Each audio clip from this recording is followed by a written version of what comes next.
¿Cómo están? Buenas noches. ¿Cómo andan? ¿Bien? Bueno, yo no los veo, ustedes me deben estar viendo a mí seguramente. De última, ahí está, háganme seña con el dedo. Ahí está, perfecto. Listo, buenísimo. Los chicos están ahí en el salón, ¿escuchan bien? Buenísimo, ahí está.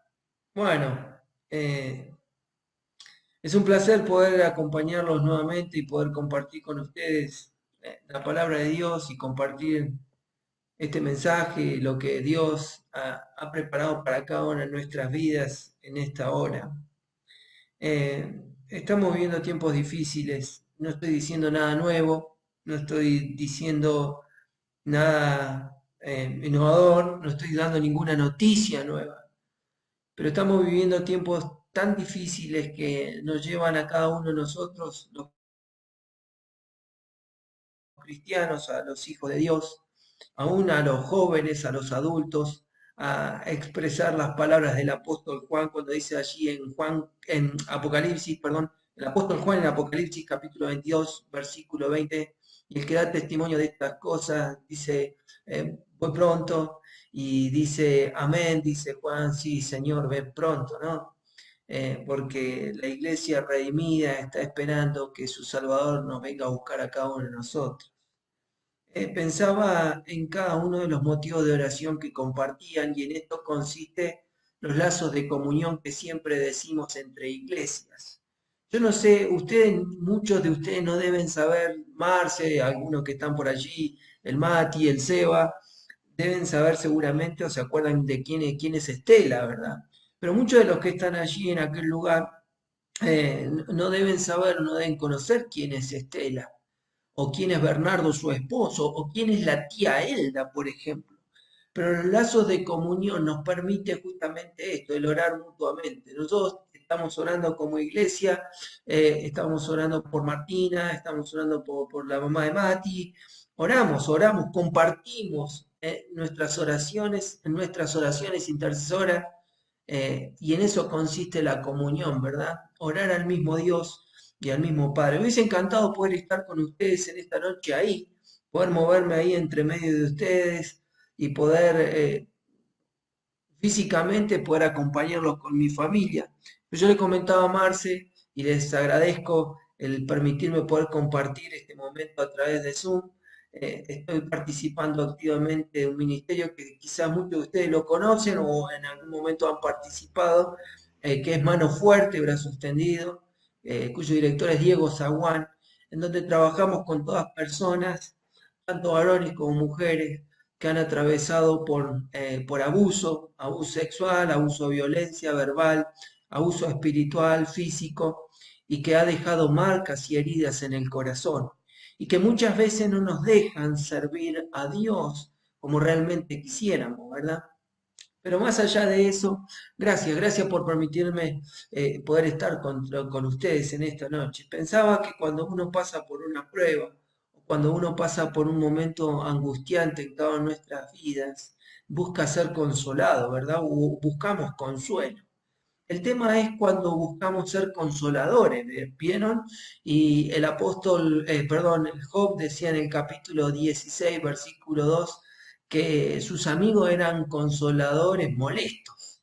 Y muchas veces queremos o tenemos la necesidad de querer dar una palabra de aliento al que está pasando por la prueba y terminamos siendo molestos, ¿no?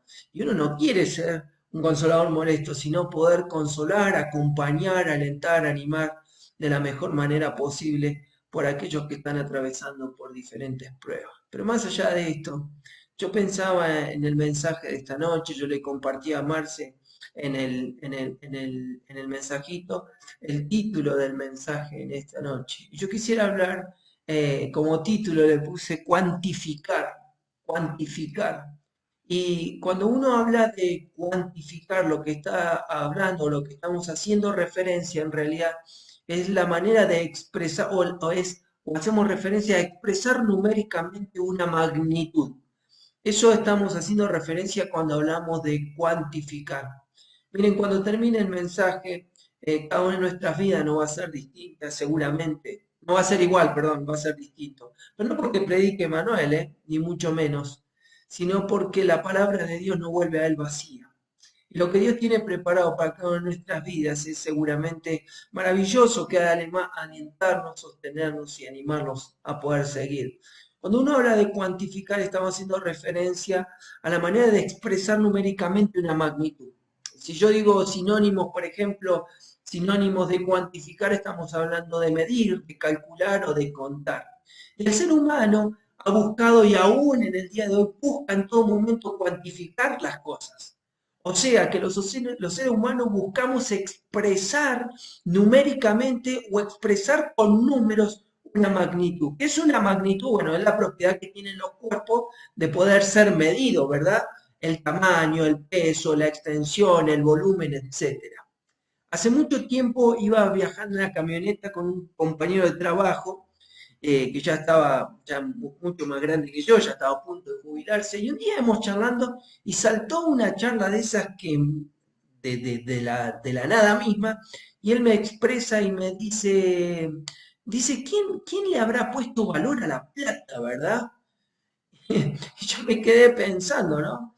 ¿Cómo le digo yo quién le puso valor? Claro, porque viste que antes las cosas se pagaban a través de trueque. El trueque no es para nada nuevo, ¿eh? No es que lo hemos escuchado ahora en tiempos difíciles sociales. El trueque viene de tiempos antiguos. Vieron que de ahí, yo no soy supersticioso, no sé si ustedes lo serán, espero que no, porque no vivo por suerte, vivo por bendición, entonces no soy supersticioso ni creo mucho tampoco en esas cosas. Pero ustedes saben que muchas veces hay un término que vieron que usamos, o hay gente que es supersticiosa y dice que no hay que pasar la sal en la mano. ¿Por qué? Porque puede generar conflicto o pelea entre los pares o el vínculo, ¿verdad? ¿Por qué? Porque muchas veces, o antiguamente, cuando se hacía un trabajo, se pagaba con terrones de sal. Entonces, si la persona le daba la sal en la mano y esa sal se les hacía, ninguno de los dos se hacía cargo a ver a quién se le deshizo la sal en la mano. Entonces había que dejar el terrón de sal, había que dejarlo al lado y el otro lo tomaba, ¿verdad? Por eso no había que pasar, por eso la superstición dice que no hay que pasar la sal en la mano. No sé quién le puso valor a la plata, quién le puso valor al dinero. Lo cierto es que tenemos todo el tiempo la necesidad de cuantificar las cosas, de medir, buscamos, queremos saber lo que mide, lo que pesa, lo que cuesta, lo que dura, una cosa. Pero lo cierto es que al conocer esa medida, provoca en cada uno de nosotros una reacción, ¿verdad? O sea, una emoción. Porque, por ejemplo, permítanme este ejemplo. Yo siempre le digo cuando voy a la farmacia, bueno, me voy a subir a la mentirosa, porque para mí es la mentirosa. Cuando me subo a la balanza, para mí miente, pero bueno, yo me quiero convencer de eso. Pero siempre buscamos cuantificar. En este caso, buscamos cuantificar el peso y genera una reacción en mí. Me peso. Ah, estoy pesando X peso, no le voy a decir. No, me subo peso 1,26, me tengo que poner las pilas y tengo que empezar a bajar de peso. Produce una reacción en cada uno de nosotros. Pero todo el tiempo buscamos medir las cosas. Quizás tenga que ver con esto que genera de alguna u otra manera el conocimiento seguridad. O no, no sé, qué sé yo. Quizás tenga que ver con la necesidad de analizar las cosas desde la temporalidad. Ustedes saben que vivimos en tiempo y espacio, vivimos en dos dimensiones, vivimos en tiempo y espacio. Vivimos en el espacio que ocupamos como cuerpo y el tiempo transcurrido, que se divide en tres partes, ¿verdad? Pasado, presente y futuro. Pero hay algo o alguien que no puede medir. Ustedes ni yo, hay algo que no podemos medir. No sé si tienen ahí el micrófono inalámbrico para poder, pero los tíos o los que están en Zoom de la casa, ¿qué no se puede medir, por ejemplo? Escucho, ¿eh?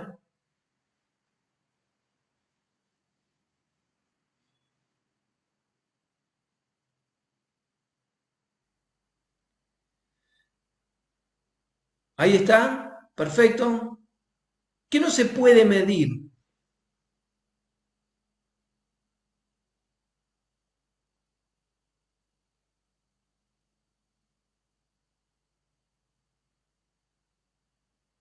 ¿Alguien que responda? Les pregunto a ustedes, ¿eh?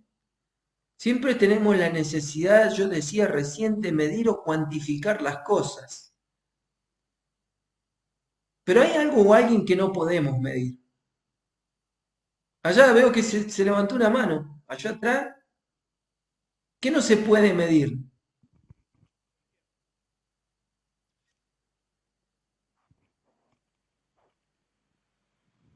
Quizás las consecuencias de una mala decisión. Los pensamientos. Los Pensamientos. es buena, pero los pensamientos si lo medimos, supongamos que la mente sea como la computadora y lo podemos medir, supónganse en terabytes. En realidad se pueden medir, ¿eh? No lo digo yo, lo dice la neurociencia. Hay algo que no se puede medir. El amor. El amor de Dios. ¡Ah, perfecto! ¿Y qué más no se puede medir? El amor de Dios, ¿qué más no se puede medir?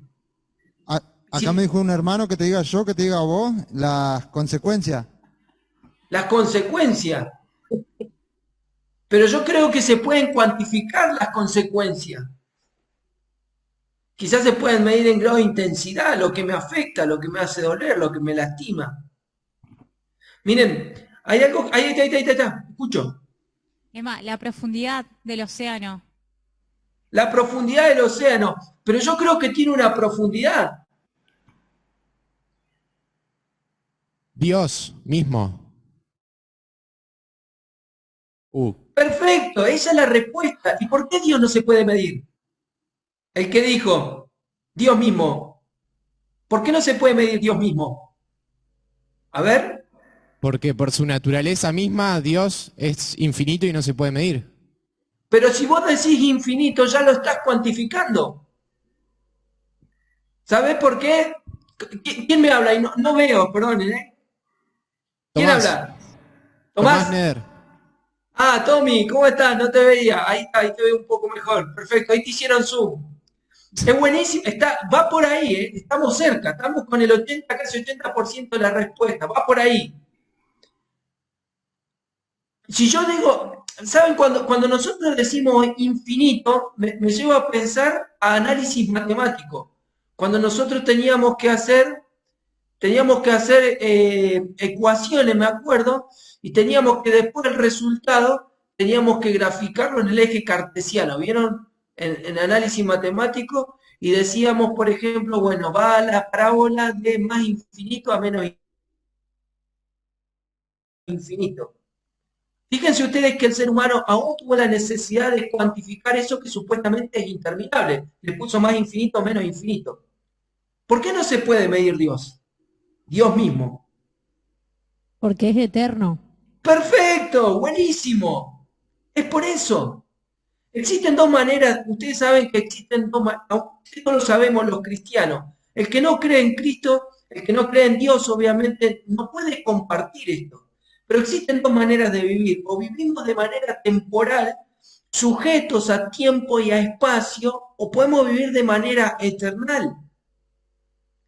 Aún Dios, es verdad que a Dios no lo podemos cuantificar, no podemos cuantificar porque Dios es eterno. Por ende, no podemos cuantificar, ejemplo, la edad de Dios, porque Dios es. Dios no fue ni ha de ser, Dios es. Y yo quisiera que vayamos a buscar un texto allí en la Biblia, en Job capítulo 9. Job capítulo 9, versículo 10. El libro de Job, capítulo 9, versículo 10. Vamos a hablar de los sinnúmeros de Dios. Hay cosas que, o sea, en realidad todo lo que tiene que ver con Dios no se puede cuantificar. Está bien lo que dijo Tommy, Dios mismo, su esencia por su naturaleza, porque es Dios. Dios no se puede cuantificar porque Dios es eterno. Quiere decir que su amor, como dijo Federico, no tiene una medida, pero su bondad no tiene una medida. Su mansedumbre no tiene una medida, su gracia no tiene una medida, porque Dios es eterno. Y dice Job capítulo 9, versículo 10, este texto que me encanta. Dice que Él hace cosas grandes e incomprensibles y maravillosas sin números. Job capítulo 9, versículo 10. Él hace cosas grandes e incomprensibles y maravillosas sin número. Quiere decir que las cosas que Él hace, tres cosas, grandes, incomprensibles y maravillosas, que no se pueden cuantificar. Hay otra versión que me gusta mucho, que dice, Él hace grandes maravillas, cosas que la gente no puede entender. Las maravillas de Dios son innumerables. Y yo quisiera que en esta noche podamos compartir y podamos hablar de estas tres cosas que encontramos en esto que Job expresa que Dios hace. Tres cosas que no tienen número, que no se pueden cuantificar, que no se pueden medir. Esa necesidad que tenemos nosotros de cuantificar, pero sobre todas las cosas, ¿saben qué? Nos agarra ansiedad todo el tiempo, a la redundancia, para cuantificar el tiempo. Y tiene que ver con esto de vivir en tiempo y espacio, porque sabemos que nacemos, que nos desarrollamos y que en algún momento vamos a partir de este mundo.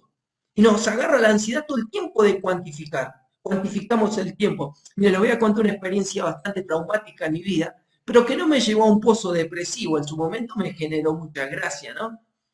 Pero cuando yo era chico, siempre en la genética de mi familia, de mis hermanos, siempre nos pasaba lo mismo. Entre los 13 y los 15 años, ¿vieron? Engordábamos mucho, mucho, mucho, pero mucho. Y después pegábamos el estirón y quedábamos bien flaquitos, ¿vieron? Entonces yo cuando empecé primer año, tenía 13 años, iba a primer año, llegó el último examen a fin de año de educación física y teníamos que rendir el test de Cooper. Aquellos que saben, el test de Cooper es recorrer 2 kilómetros en un determinado tiempo, eran 10 minutos en teoría. 2 kilómetros en 10 minutos. Nosotros íbamos a educación física al edificio de la escuela, entonces teníamos que hacer 5 vueltas alrededor de la escuela, o sea, 5 por 4, 20, me da 2000 justo, me da la medida justa de 2 kilómetros, 5 vueltas alrededor de la escuela en menos de 10 minutos para aprobar la materia. Cuando mis compañeros terminaron, yo iba por la cuarta vuelta. Entonces, cuando iba pasando por el frente del profesor, ustedes saben, yo soy Emanuel Quilodrana, el diminutivo de Emma es Kilo, hasta el día de hoy me siguen diciendo Kilo. Cuando iba pasando por el frente del profesor, el profe me dice, dale, Kilo, dice, en vez de controlarte con el cronómetro, te voy a tener que controlar con un almanaque, porque todavía me queda una vuelta, y las 5 vueltas las di en más de 15 minutos. Un desastre. Pero después me puse las pilas y pude aprobar, ¿verdad? Todo el tiempo buscamos cuantificar. Cuantificamos la distancia, cuantificamos todo, pero nos cuesta muchas veces esperar en los tiempos de Dios, porque vemos tiempo y espacio. Y la Biblia dice acá que Él hace cosas grandes e incomprensibles y maravillosas sin números.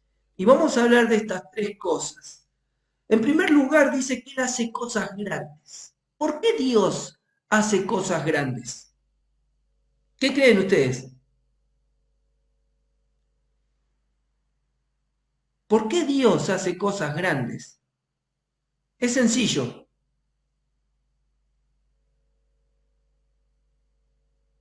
Ahí levantaron la mano.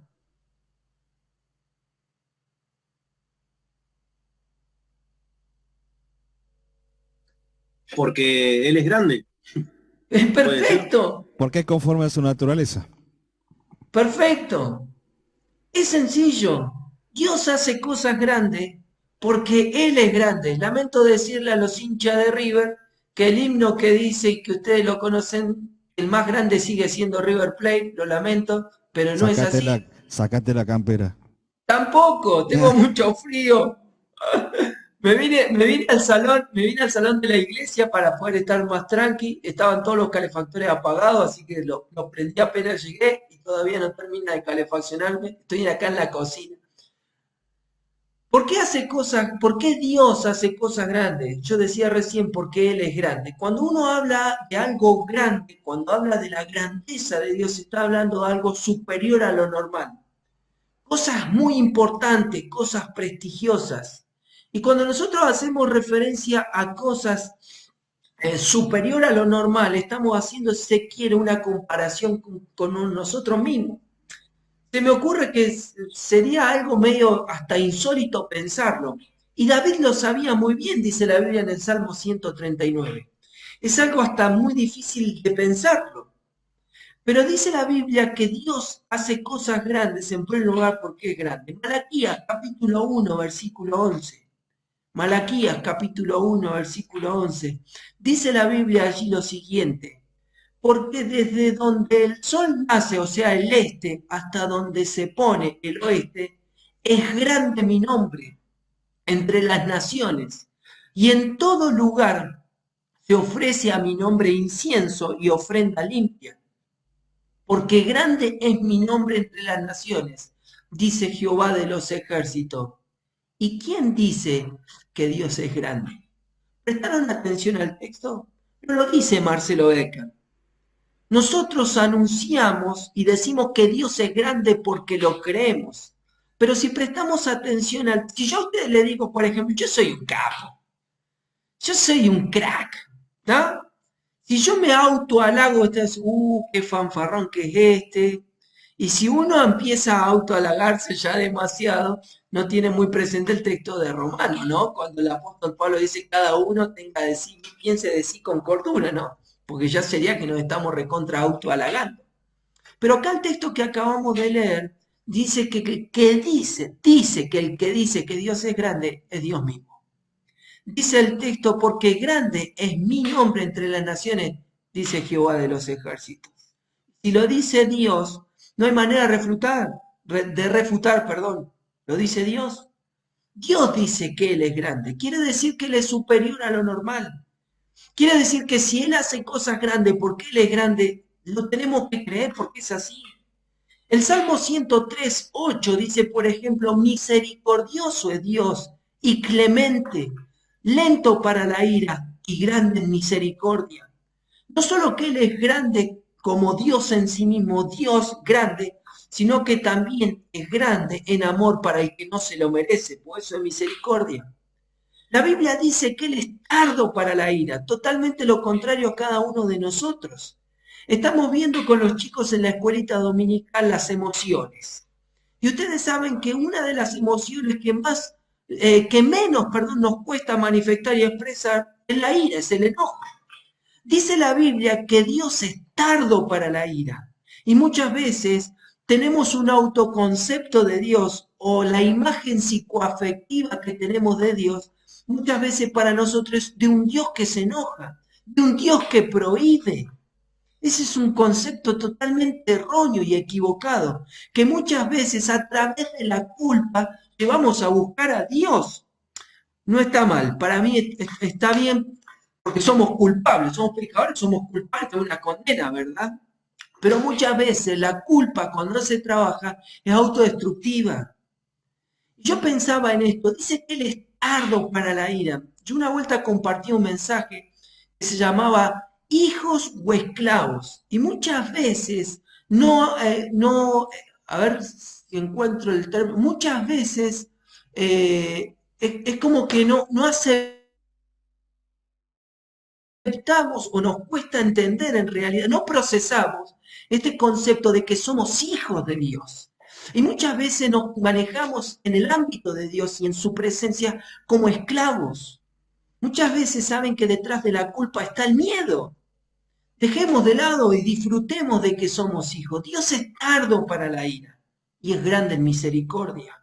Aunque muchas veces creo no merecer el amor de Dios, Dios me perdona. Dios nos ama, es tardo para la ira y grande en misericordia. Jeremías capítulo 10, versículo 6 dice, no hay semejante a ti, oh Jehová, grande eres tú y grande tu nombre en poder. No solo que Dios en sí mismo, y lo dice y lo declara Él, que Él es grande, sino que es grande en misericordia, pero también es grande en poderío. Y ese texto que estamos leyendo ahí en Jeremías 10, Jeremías está haciendo una comparación entre los falsos dioses y el Dios verdadero a quien servimos y honramos. Dios es poderoso. Recién estábamos orando por aquellos hermanos y hermanas que están pasando por pruebas de enfermedad. Yo siempre pienso en esto, ¿no? Y cuando oro al Señor por Estela, por la persona que orábamos, es mi mamá espiritual. Y yo estoy sufriendo de la misma manera que sus hijos. Y el otro día cuando charlábamos con ella, yo le decía, ¿cómo oramos, verdad? Y yo siempre cuando oro al Señor por ella y por esta situación, le digo lo siguiente al Señor, Señor, con el permiso de tu voluntad y el permiso de tu autoridad, quiero pedirte que la sanes. Yo sé que Dios tiene el poder para sanarla. Si Él es poderoso en poder, Él nos escucha, Él está, Él existe, Él nos hizo, Él nos formó. Y en esta comparación maravillosa que hace Jeremías, me lleva a pensar en el Salmo 115, ¿se acuerdan cuando habla de los ídolos? Dice que tienen ojos y no ven, manos tienen mas no palpan, oídos tienen mas no escuchan, boca tienen mas no hablan, perdón. Semejante a ellos son los que se inclinan y le honran. Acá en Cutralcó, para Semana Santa, se inauguró una estructura, tengo entendido que la más grande de Sudamérica en cuanto a la imagen de Leonardo da Vinci, La Última Cena. Se hizo una escultura inmensa. Y la gente que encima a mí me da mucha rabia porque se gastó muchísima, pero muchísima plata. Y saben que va mucha gente y se pone debajo de esas imágenes y vos las ves y pasás por ahí con los dedos cruzados como nos ponemos muchas veces nosotros para orar y se ve que están pidiendo. En vez de buscar a Dios, a ese Dios poderoso en quien creemos y honramos. Salmo 42:7. Salmo 42:7 dice, porque Jehová el Altísimo es temible, Rey grande sobre toda la tierra. No solo que es grande porque Él mismo lo declara, grande en misericordia, grande en poder, sino que es grande en autoridad. Él es la autoridad máxima del universo. Cuando se acuerdan ese acontecimiento en Hechos capítulo 4, después de que Juan y Pedro fueron soltados, luego de haber sido intimidados para que no prediquen más el Evangelio, fueron a la casa, no me acuerdo ahora en este momento, fueron a la casa creo de María, fueron a la casa, y dice que allí oraron todos juntos y se produjo una cosa tremenda, maravillosa. Soberano Señor, dice allí la expresión bíblica. Y ahí la expresión soberano Señor es Kyrios en el original. Kyrio quiere decir Señor del cielo y de la tierra. Rey grande. Es la autoridad máxima de todas las cosas. Pero también dice Jeremías capítulo 32, versículo 17-19. Oh Señor Jehová, he aquí que tú hiciste el cielo y la tierra con tu gran poder, ya lo mencionamos, con tu brazo extendido. Ni hay nada que sea difícil para ti, que haces misericordia a millares y castigas la maldad de los padres en sus hijos después de ellos. Dios grande, poderoso, Jehová de los ejércitos es su nombre, pero dice también grande en consejo y magnífico en hechos, porque tus ojos están abiertos sobre todos los caminos de los hijos de los hombres, para dar a cada uno según sus caminos y según el fruto de sus obras. Grande en consejos. A veces necesitamos consejos y vamos a cualquier lado a buscarlos, ¿verdad? Pero busquemos consejo también en Dios para poder conocer y entender su voluntad. En eso consiste también la comunión, de poder tener comunión con Él. Decía el apóstol Juan en la primera carta de Juan, capítulo 1, verso 4, que nuestra comunión es verdadera, es real, porque nuestra comunión es con el Padre, es con el Hijo y entre vosotros. Allí no se menciona el Espíritu Santo. No es que el Espíritu Santo no sea parte de la comunión, sino que el Espíritu se encarga de guiar esa comunión. Pero yo recién mencionábamos en el texto que leíamos en Job, que dice que Él hace cosas grandes, pero dice también que Dios hace cosas incomprensibles, cosas que no se comprenden o que no se pueden comprender. Y cuando uno habla de comprender algo, está hablando o está dando a entender o nos da la idea de, va la redundancia, tener una idea clara de lo que se dice o sucede. Es descubrir el sentido profundo de algo. Es encontrar una explicación justa o razonable a algo. Cuando uno está viviendo o atravesando una situación, y la comprendo, la entienden. Voy a poner un ejemplo muy básico y muy sencillo. Cuando uno en el colegio, por ejemplo, nos dan, qué sé yo, un problema matemático a resolver, uno buscaba y se agarraba la cabeza, buscaba la manera, o en física, yo me acuerdo, hasta que lo entendíamos, lo comprendíamos. Teníamos una idea clara de lo que el ejercicio decía, de lo que estaba sucediendo en esa hoja, descubríamos el sentido de de poder resolverlo, encontrábamos la explicación, dábamos la respuesta, porque era algo razonable. Pero muchas veces vivimos situaciones en nuestra vida que no las entendemos, no las podemos comprender. Y eso es lo que muchas veces nos duele, porque no las entendemos, no las comprendemos. Y acá Job le está respondiendo a Bildad, uno de sus amigos. El capítulo 8 es el discurso de Bildad, en donde lo están condenando y le están recriminando que él se estaba justificando delante de Dios. Y Job en el capítulo 9, el capítulo 10, le está diciendo, muchachos, yo no me estoy justificando.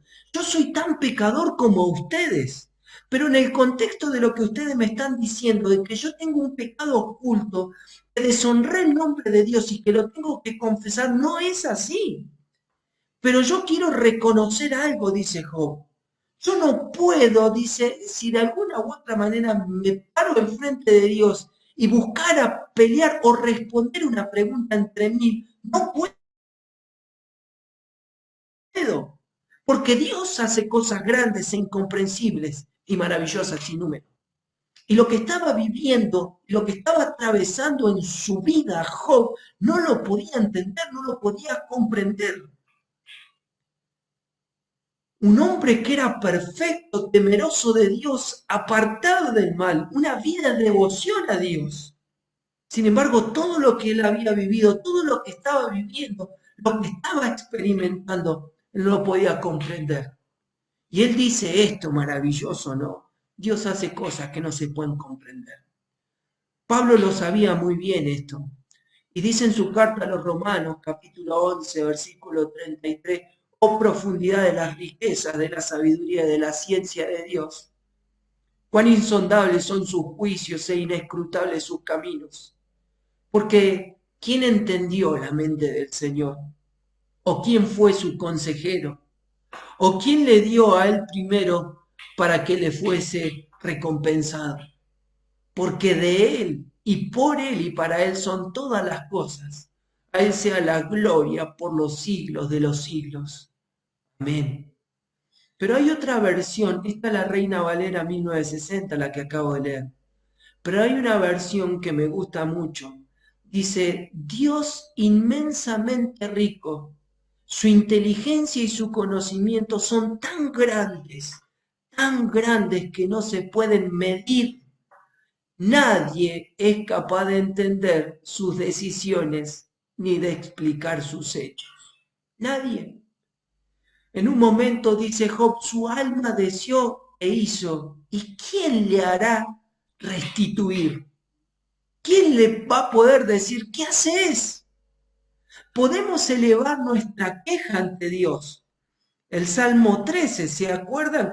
Y fíjense ustedes, ¿no? En esto que hablamos de cuantificar, David expresa de lo más profundo de su dolor y por la crisis que estaba atravesando, ¿cuándo se iba a terminar? ¿Hasta cuándo? ¿Hasta cuándo? 4 veces lo dice. Y pone énfasis en su dolor. ¿Hasta cuándo?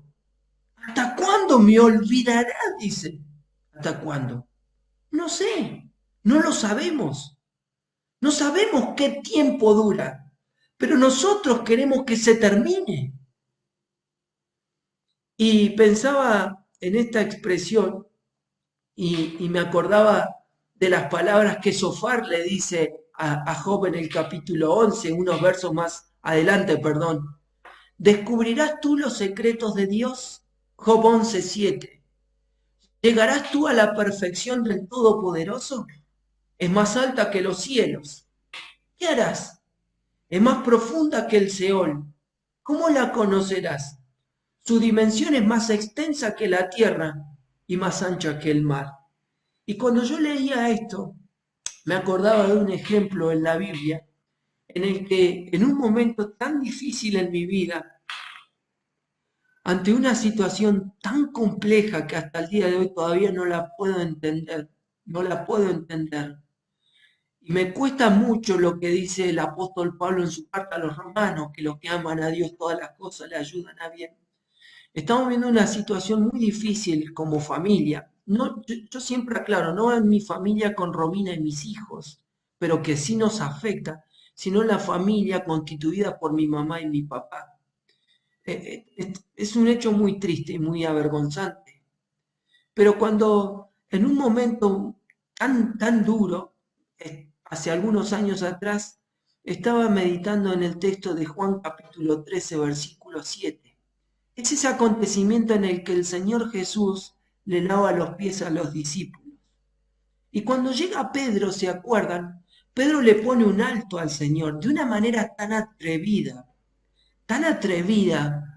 que Pedro le dice, no, le dice, no me lavarás nunca los pies a mí. ¿Ustedes saben por qué Pedro le dice eso? Porque ante su percepción y hay un término técnico que es ante su subjetividad, Pedro estaba diciéndole al maestro, al Señor, que no lo haga, porque la costumbre y la cultura, perdón, de aquel tiempo nos enseña a nosotros, no la podemos meditar, pero cuando ustedes saben que habían baños públicos o letrinas, entonces iban al baño, entonces habían como letrinas, se sentaban en cuclillas, hacían sus necesidades, los varones o las mujeres no solo pis, sino que también hacían caca, y muchas veces se manchaban los pies. Entonces, cuando llega el Señor, empieza a lavar los pies de sus discípulos. Pedro, pensando en esto, le dice, no, ¿cómo aquel que había reconocido como Quirios, el Señor del cielo y de la tierra, iba a lavar mis pies? Entonces el Señor, dice el capítulo 13, versículo 7, le respondió Jesús y le dijo a Pedro, lo que yo hago, tú no lo comprendes ahora, mas lo entenderás después. Ese texto me conmovió. Me acuerdo que yo estaba de vacaciones. Lo que yo hago, me dijo el Señor, no lo comprendes. No lo comprendo hasta el día de hoy. Pero entiendo que en algún momento lo voy a entender. No sé cuándo. Yo creo que sea cuando estemos en el cielo. Miren, muchas veces se dice o se habla que vamos a encontrar respuestas cuando estemos en el cielo. Yo personalmente no creo que sea así. ¿Saben por qué? Porque no vamos a tener tiempo. Vamos a estar volcados a los pies del Maestro adorándole y glorificándole. Yo no creo que lleguemos y le vamos a decir, Señor, ¿por qué permitiste tal cosa? Pero lo que yo hago, y créanme que lo que Dios hace ahora, muchas veces no lo comprendemos. Quizás lo entendamos después. Pero el texto termina diciendo que no solo hace cosas grandes e incomprensibles sin número, sino que también Él hace cosas maravillosas. Cuando uno habla de algo maravilloso, está haciendo referencia a algo que es extremadamente bueno. Y aquí la palabra maravilloso en el Antiguo Testamento está describiendo o haciendo referencia a las acciones de Dios, que sobrepasan nuestras capacidades de entender, nuestras expectativas humanas, pero que al contemplarlas generan en nosotros una atracción y una admiración a tal punto que nos quedamos sin palabras. ¿Vieron cuando muchas veces viajamos y vamos, por ejemplo, a mí me pasa que yo siento en mi vida personal como si fuese mi lugar de pertenencia o en algún lugar donde me gustaría vivir o pasar mis últimos días, es Villa La Angostura. Yo cuando estoy en Villa La Angostura quedo como admirado la obra de la creación de Dios. Y cuando vamos, una o dos veces tratamos de pegarnos una escapadita en el año, salgo a caminar, yo siempre digo conecto con la naturaleza, pero en realidad ese conectar con la naturaleza es conectar con Dios. Y poder contemplar la maravillosidad de la obra de la creación, es algo que me atrae y quedo totalmente admirado. Creo que ustedes lo conocen, o muchos de los que están allí conocen a Emita Gutiérrez, miembro de nuestra iglesia.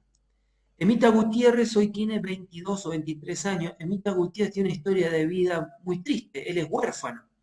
Cuando él era muy chico, él no conoce a su papá y cuando era chico se murió su mamá. Quedaron liberados al azar. Y Dios fue guiando todas las cosas hasta que cuando tenía 17, 18 años llegó a la iglesia por primera vez a la escuelita dominical, entendió el mensaje de salvación y le entregó su vida a Cristo. Cuando tenía 10 años, antes que muera su mamá, le diagnosticaron trastorno en el aprendizaje. Le dijeron que no iba a poder ir a una escuela normal y que tenía que ir a una escuela seguramente especial, porque aparte tenía retraso madurativo y que no era una persona normal. Después de que Emita acepta a Cristo en su corazón, él pide que lo ayuden a aprender a leer y él aprende a leer para poder aprender a leer la Biblia. Cuando cumplió los 19 años, se anotó a la escuela primaria para adultos. A los 21 años, el año pasado, termina la escuela primaria y ya arrancó la escuela secundaria. Y estamos orando porque tiene mucho deseo de ir a Palabra de Vida. Ustedes saben que hay un impedimento. En realidad uno de los requisitos para entrar en Palabra de Vida es que tenés que tener la escuela secundaria completa. Pero puede haber una excepción con Emita, con el compromiso de que él termine la escuela secundaria para adultos. Pero ¿por qué cuento todo este testimonio y la historia de vida de Emita? Porque cuando él aprendió a leer, el primer texto que él lee, porque él creía que había que leer la Biblia desde el principio, y que la Biblia desde el principio de Génesis a Apocalipsis tenía un orden cronológico. Fíjense en su mente, ¿no? Lo que él procesaba. Entonces él empieza a leer y lee Génesis 1:1. En el principio creó Dios los cielos y la tierra. Y Emma se larga a llorar, dice. Lo cuenta él en su testimonio. Se larga a llorar. Estaba solo en su casa. Sale afuera y empieza a mirar el cielo. Y dice que queda admirado y que no podía entender que ese Dios que había creado los cielos y la tierra le había permitido a él, desde el momento que aceptó a Cristo, de llamarle Padre. Qué buenísima su historia. Dios hace cosas maravillosas, pero no solo en aquellas cosas que podemos contemplar como la naturaleza. Dios hace cosas maravillosas en las personas. Dios hace cosas maravillosas en los peores pecadores. Dios transforma vidas. Y si no creemos esto, no podíamos predicar el Evangelio, ¿verdad? El Evangelio de Cristo. Dice el Salmo 118, 21 al 23. Te alabaré porque me has oído y me fuiste por salvación. Un salmo mesiánico es este. Dice, la piedra que desecharon los edificadores ha venido a ser cabeza del ángulo. De parte de Jehová es esto, y es cosa maravillosa a nuestros ojos. Ustedes y yo sabemos que la piedra que desecharon los edificadores es el Señor Jesús. Primera de Pedro 2:4. O sea que su vida, sus obras, sus pensamientos, su esencia, todo Él es maravilloso a nuestros ojos. Y cuando uno contempla la obra de Jesús, desde las profecías hasta la promesa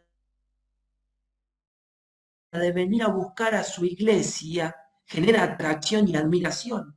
Si no nos atrae, si no admiramos la vida de Cristo, estamos medio complicados. Algo está pasando en nuestra vida espiritual.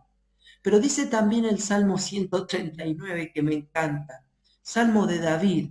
Yo decía recién que David hace una comparación y allí se puede ver claramente en ese capítulo la comparación de lo temporal y lo eternal. Y David hace una comparación entre él y Dios. Es buenísimo esto, ¿no? Y dice David, porque tú formaste mis entrañas, tú me hiciste en el vientre de mi madre. Te alabaré, porque formidable y maravillosa son tus obras. Estoy maravillado y mi alma lo sabe muy bien. Pregunta en esta noche. ¿Hace cuánto que no te maravillas contemplando a la persona de Jesús? ¿Hace cuánto que no nos maravillamos de la obra que Dios hace, de lo que Dios puede hacer. ¿Hace cuánto que no nos maravillamos de Dios mismo?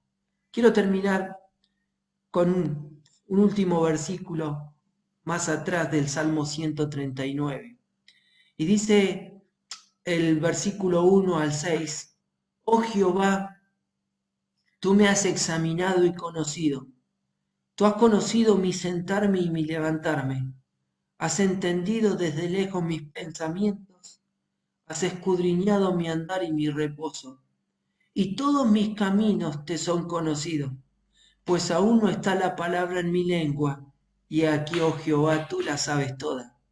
Detrás y delante me rodeaste, y sobre mí pusiste tu mano. Tal conocimiento es demasiado maravilloso para mí. Alto es, no lo puedo comprender. Las cosas que Dios hace son maravillosas. Dios hace cosas grandes, incomprensibles y maravillosas sin número. Todo lo que tiene que ver con Dios no se puede cuantificar porque Dios es eterno. Gracias una vez más por la invitación. Me siento muy cómodo, me siento muy a gusto con ustedes. Y gracias por permitirme compartir este tiempo que, como digo yo, es de refrigerio para nuestras almas. Y que podamos guardar en nuestros corazones estos pensamientos y poder darle gracias a Dios. No busquemos entenderle, porque Él hace cosas incomprensibles. Pero sí quedémonos tranquilos, que Él hace cosas grandes y maravillosas sin número.